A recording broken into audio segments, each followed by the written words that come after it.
O que acontece com as protetivas após o homem ser inocentado?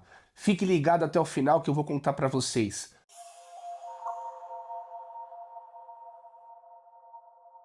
Sou Júlio Konkovski, sejam bem-vindos ao canal Lei Maria da Penha em Foco. E no vídeo de hoje abordo essa questão cada vez mais recorrente. Então, qual o propósito desse vídeo? É tratar sobre a questão da autonomia e independência das medidas protetivas. Vamos lá, vou explicar o que significa isso. Há muito tempo a jurisprudência, principalmente do STJ, há muito vem consagrando o caráter autônomo das medidas protetivas.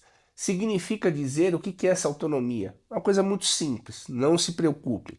Autonomia significa que as protetivas podem ser concedidas independente do fato ser um ilícito penal, um crime, ou que tenha um inquérito instaurado, ou que tenha uma ação criminal em andamento. Então as protetivas elas podem ser concedidas em favor da suposta vítima, independente dessas questões, perfeito? Esse é o caráter autônomo das protetivas.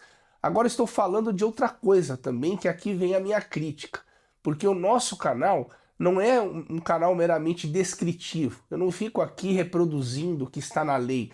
Eu trago também muito da minha vivência prática e do meu ponto de vista técnico e das minhas críticas, né? Não podemos simplesmente fazer um canal sem colocar as nossas críticas, porque as críticas elas somam todo o repertório, elas auxiliam no aprimoramento. Então eu trago uma crítica aqui que significa que as protetivas, apesar de elas serem autônomas, elas não são independentes. Isso mesmo. O que significa não ser independente? Todo e qualquer instituto jurídico, todo e qualquer, isso é absoluto, tá? Universal. Ele não está insulado, ele não está numa ilha deserta, somente ele reina. Os institutos jurídicos, eles estão no ordenamento jurídico se conversando, se dialogando. Então aí vem a minha questão que as protetivas e a Lei Maria da Penha, ela precisa ter uma relação dialogal com os outros institutos do ordenamento jurídico. Não só da própria Lei Maria da Penha, mas também como outros do direito civil, do direito penal, do direito constitucional. Todos os institutos se conversam em algum momento, eles se resvalam, não é? Então essa é a análise, a relação dialogal que eu chamo, para definir, para sustentar que as medidas protetivas não são independentes, perfeito? Então quando nós estudamos o ordenamento jurídico, não tem como nós estudarmos ele na sua globalidade, tudo de uma vez. É necessário que didaticamente se realizem cortes, como direito civil, direito penal, e dentro desses institutos acaba sendo mais específico, nós estudando cada vez mais para poder aprender.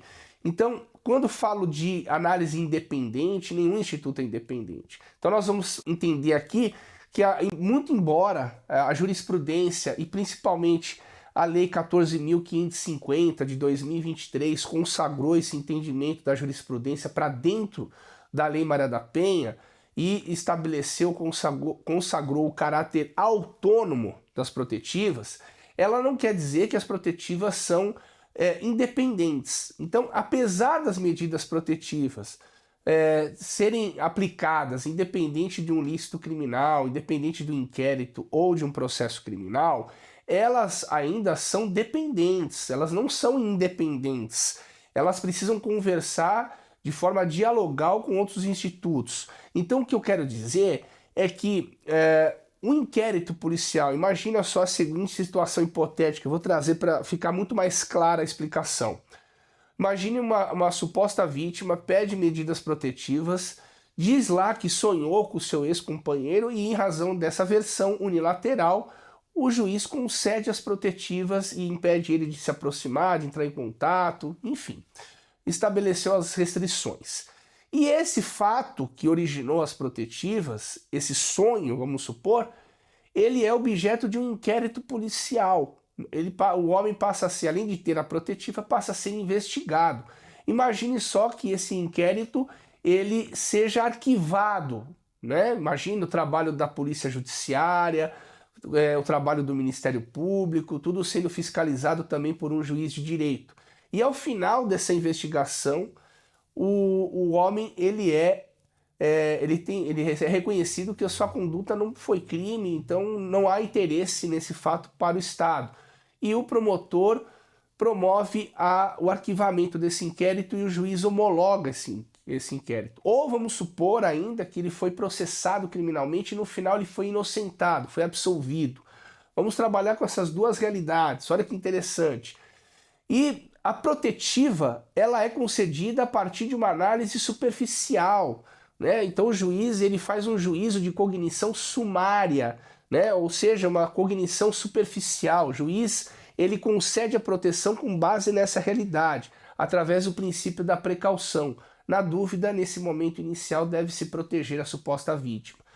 Veja que nós temos duas realidades. Como nós sustentarmos que as protetivas são autônomas a ponto de você ter um inquérito arquivado ou um homem inocentado e esse resultado do inquérito e do processo não ter relação, não ter consequências na medida protetiva? Então, com todo respeito àqueles que pensam de forma contrária, eu ouso aqui discordar e entender que é impossível você ter uma absolvição desse homem ou o arquivamento desse inquérito policial e esse resultado não ter repercussões nas medidas protetivas. No meu ponto de vista, ocorrendo o arquivamento do inquérito ou a absolvição desse homem no processo criminal correlato, esse efeito deve ensejar, deve acarretar a revogação imediata das medidas protetivas. Porque, repito, olha a análise que foi feita para arquivar o inquérito e muito mais razão ainda para absolver esse homem. Essa análise é exauriente. O juiz, para absolver, ele analisou o processo de cabo a rabo e concluiu que não há crime. Então essa questão deve trazer reflexos, ressonância para as protetivas. E o meu ponto de vista é que esse é o caráter não ilimitado das protetivas, não independente. Então, a protetiva, diante do arquivamento do inquérito, diante da absolvição, deve sucumbir, deve ser revogada prontamente, perfeito? Então vai sair em breve um nosso artigo sobre esse tema no Migalhas, não perca aí, tá ok? Então, se esse vídeo aqui fez sentido para você, compartilhe ele, se inscreva também no nosso canal, junte-se a nós porque aqui no Fio do Bigode, e lembrem-se, respeitem as mulheres.